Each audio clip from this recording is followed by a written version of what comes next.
5 જગ્યાએ કોઈ દી ક્રોધ ન કરવો. ધ્યાન દેજો, 5 જગ્યાએ બધાને લાગુ પડે, મને તમને બધા. એક તો હવારમાં જાગીને દેકારો ન કરવો, જાગ્યા ભેગો ઉપાડો ન લેવો. તને ખાવ ને તારા બાપને ખાવ ને દેકારો ઘરમાં ચાલુ, જાગ્યા ભેગું.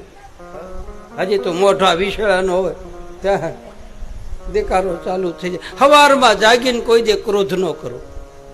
તમે કામે જાઓ ત્યારે કામે જાતી વખતે ક્રોધ ન કરો. તમે જે ધંધો કરવા જતા હોય, નોકરીએ જતા હોય, ઘરમાંથી પગ બહાર મૂકો એટલે ક્રોધ નહીં કહો, ન કરો. તમે તમારા ધંધે ગયા હોય ત્યાં ક્રોધ ન કરો. ચોથું, તમે જમવા બેહો, તમે જે જાર બાજરીનો રોટલો જે આપણને ભગવાન આપે, જમતી વખતે કોઈ જે ક્રોધ ન કરવો, ખાતી વખતે.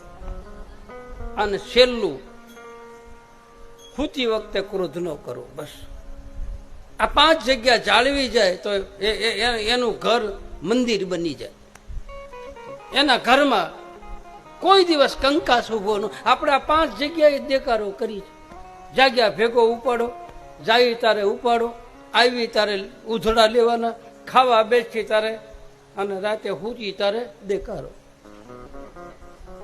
માનવ જીવનનું કર્તવ્ય છે આ 5 જગ્યાએ કામ અને ક્રોધ. હરજી ભાટીએ રામાપીરને કીધું, કામના ક્રોધના બીજને બાળો, ધર્મમાં ફળવું હોય તો હરજી આવા અગમ ભેદને જાણો.